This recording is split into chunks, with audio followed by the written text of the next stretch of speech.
Hi there everyone, Chazra here. Salve friends. Hello ignorati, at least you're here. Okay, who remembers Tony Blair, Prime Minister of the United Kingdom in the late 70s? He, along with George W Bush,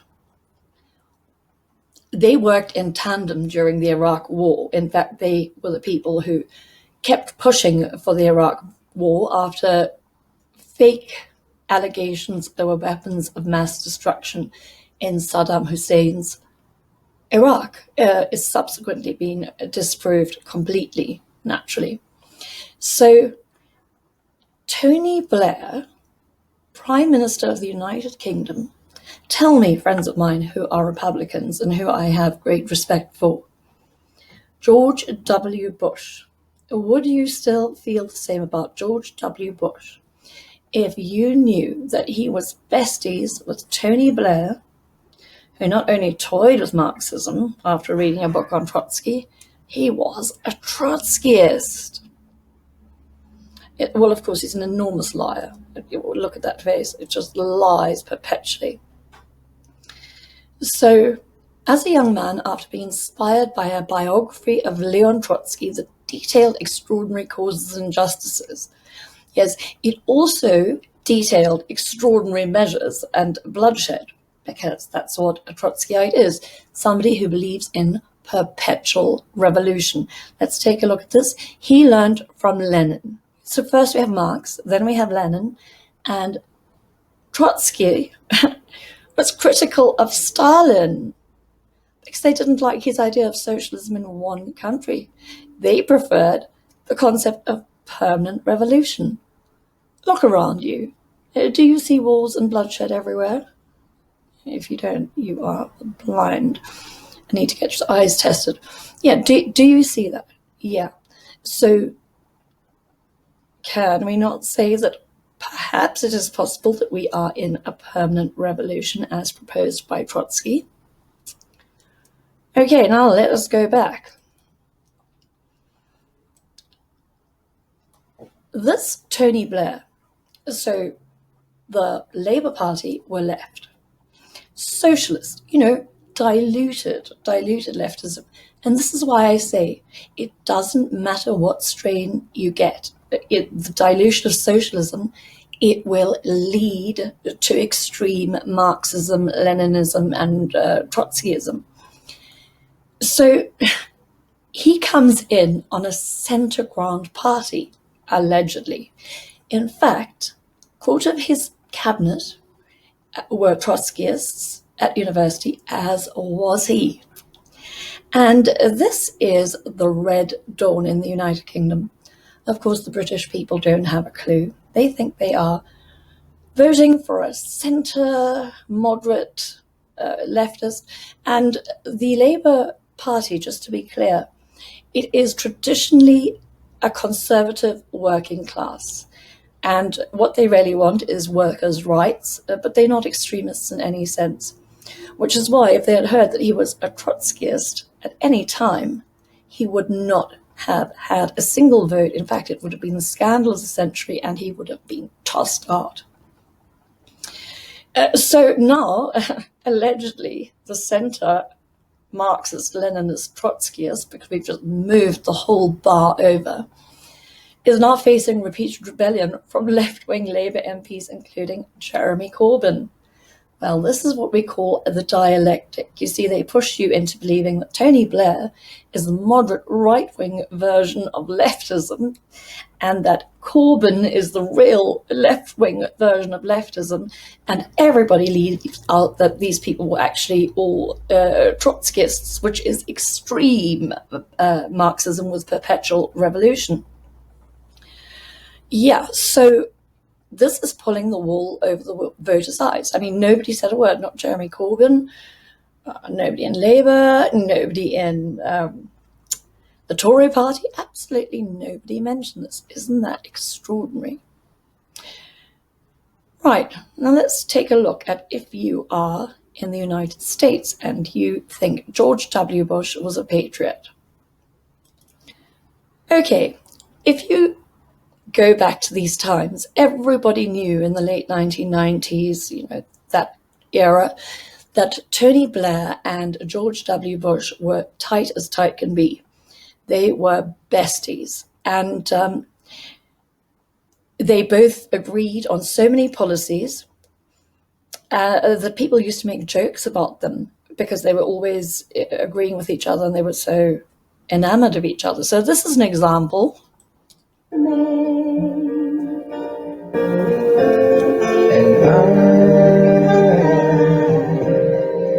I want to share all my love with you.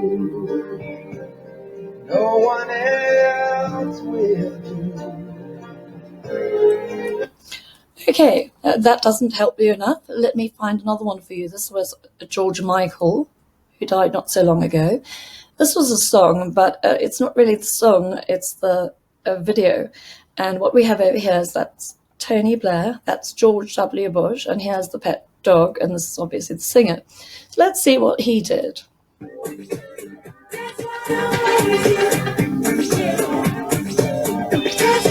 Note, that is Tony Blair running off on all fours and coming back and being tickled by George W. Bush instead of the pet dog, because he's more like a pet dog than the dog is.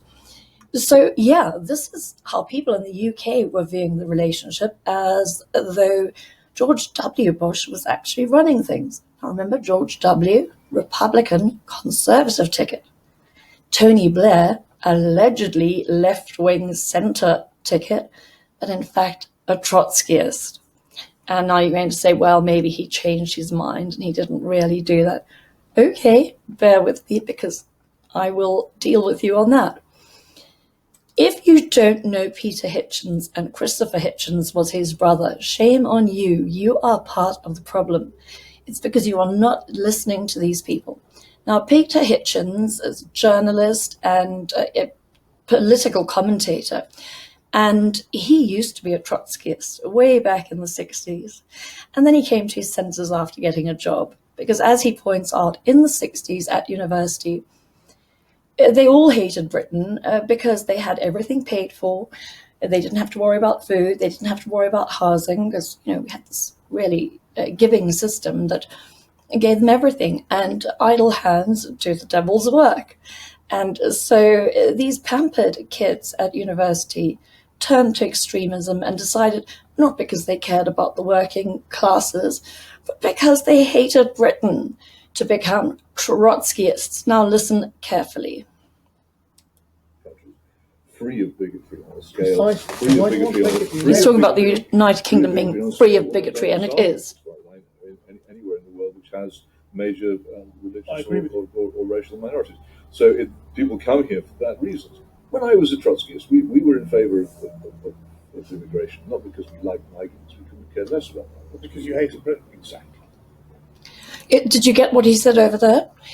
As a Trotskyist at university in the late 1960s, similar timeline to Tony Blair, he was in favor of migration, not because he liked migrants, they couldn't have cared less about migrants, but because they hated Britain. Let us continue.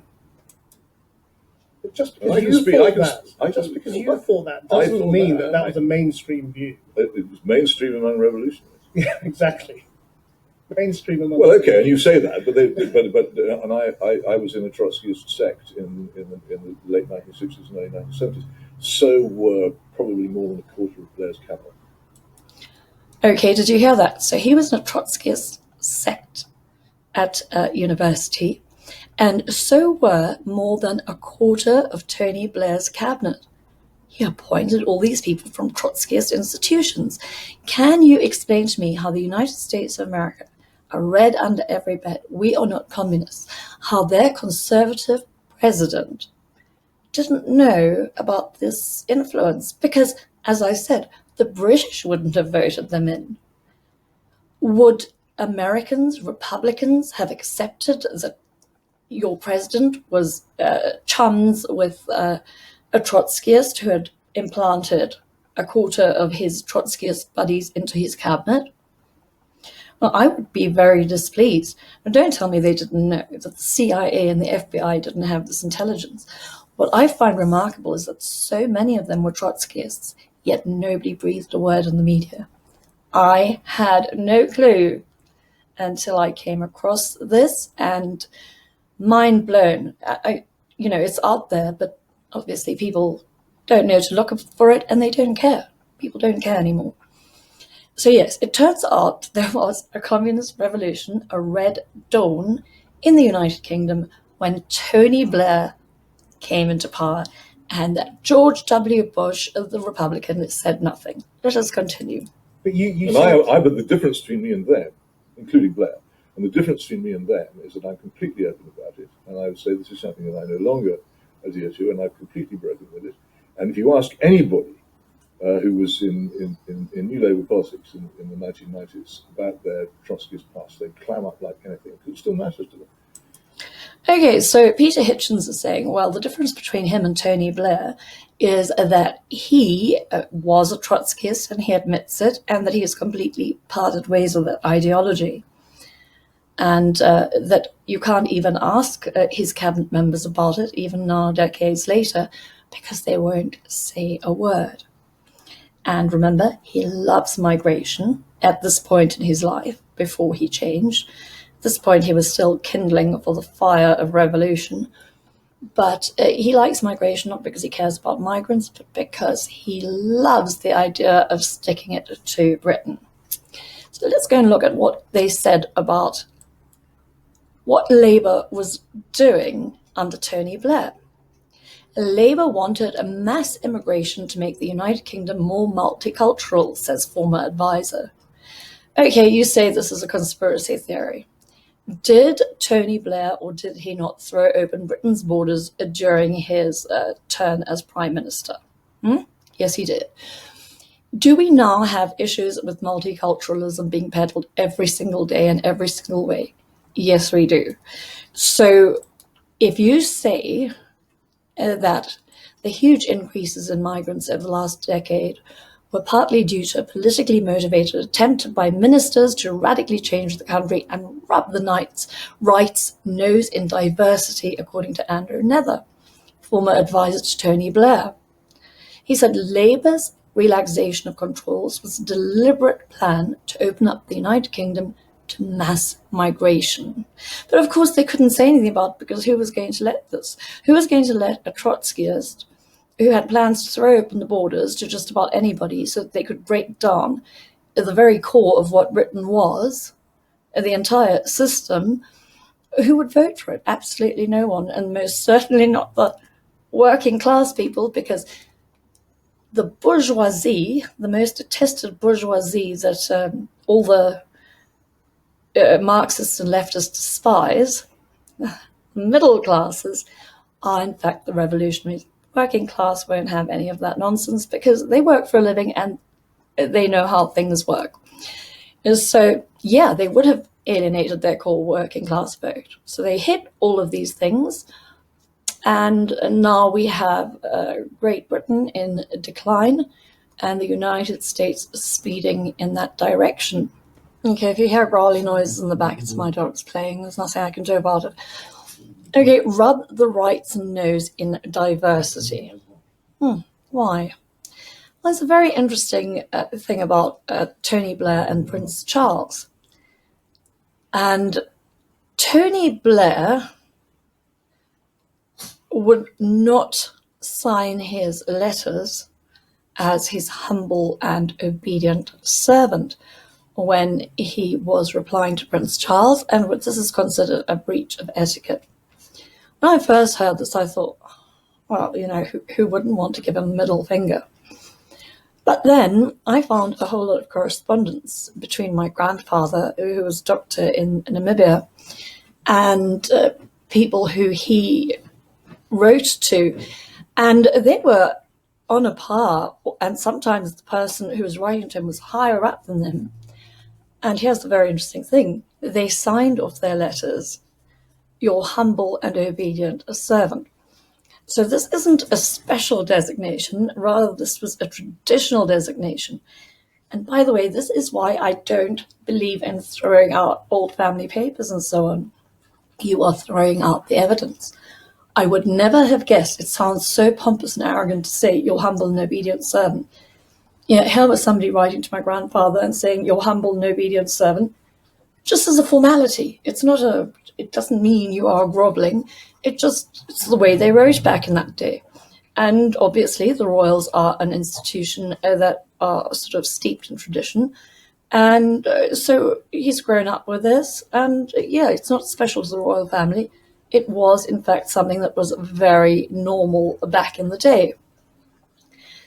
By the way, there's all this thing about Prince Charles trying to influence policy. I just want to quickly show you something. Oh, how horrible. I'm actually thrilled they had these spider memos published, because it almost makes you yearn for a monarchy. What did he want? He demanded what? Improving equipment for troops fighting in Iraq. They were fighting with the most horrendous equipment.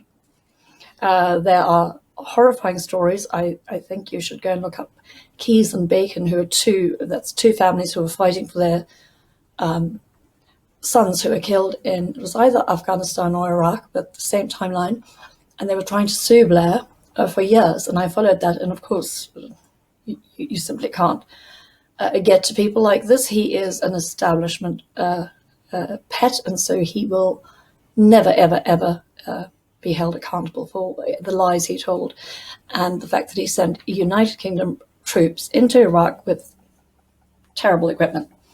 And he also, this is Prince Charles, lobbied for the alternative herbal medicines in the United Kingdom.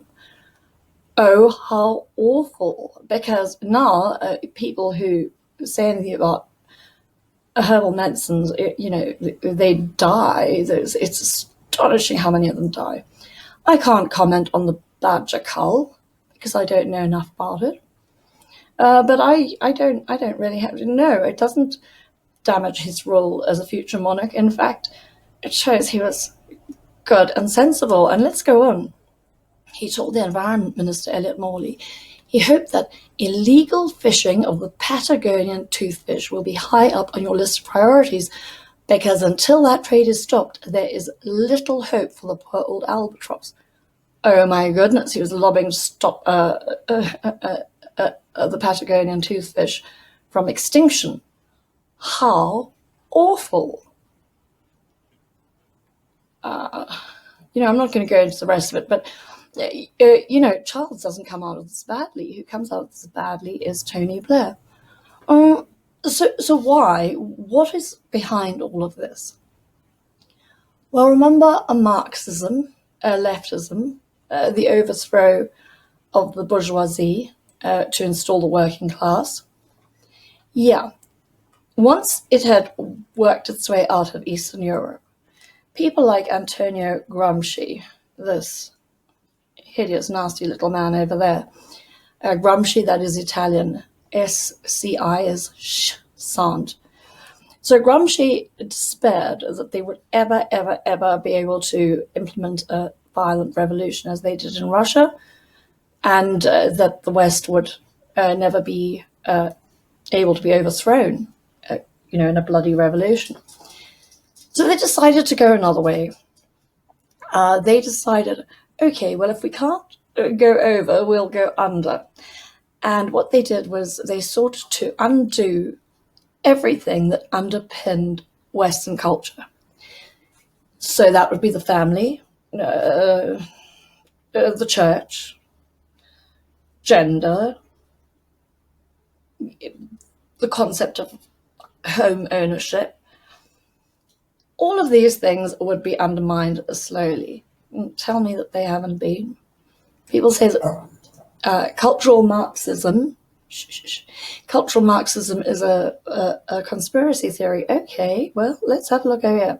So Gramsci gets that far, but then we have, good grief, doesn't he look like a Neanderthal? Rudi Dutschke, hideous creature. So European communism, as I said, Tony Blair, that is communism. The United Kingdom had actually been previously sold out by Ted Heath in the early 70s, and he got them into the common market, soon to be the EU.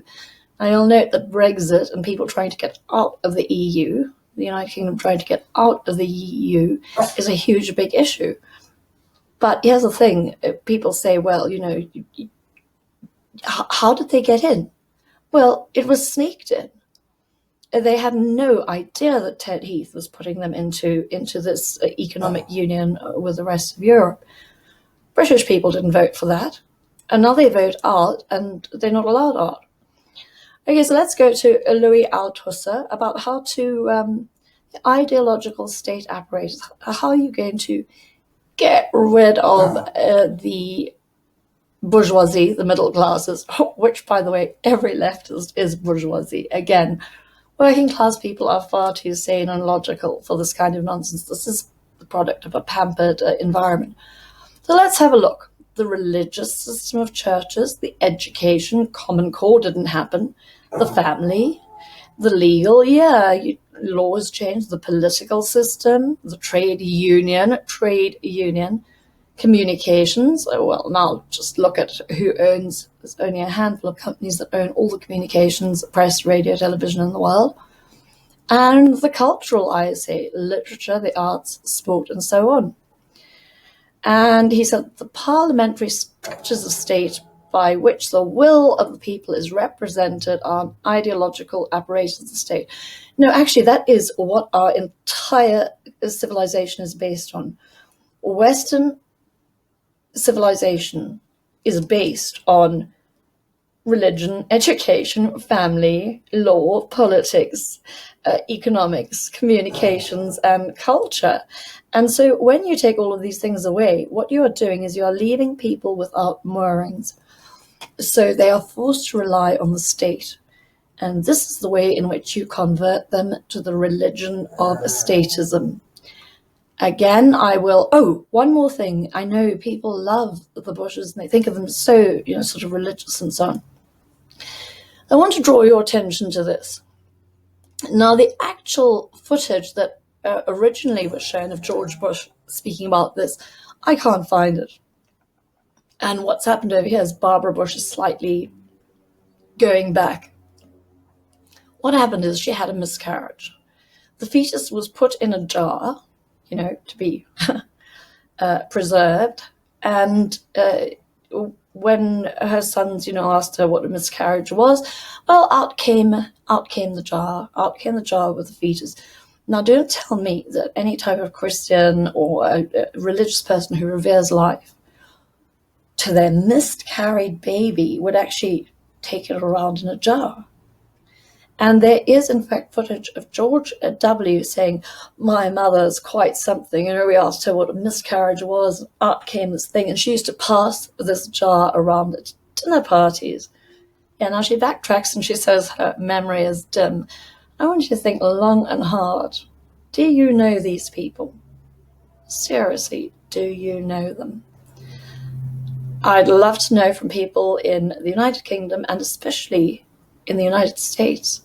But you've supported George W. Bush. Do you still support him, knowing what you know now? Cesara signing out.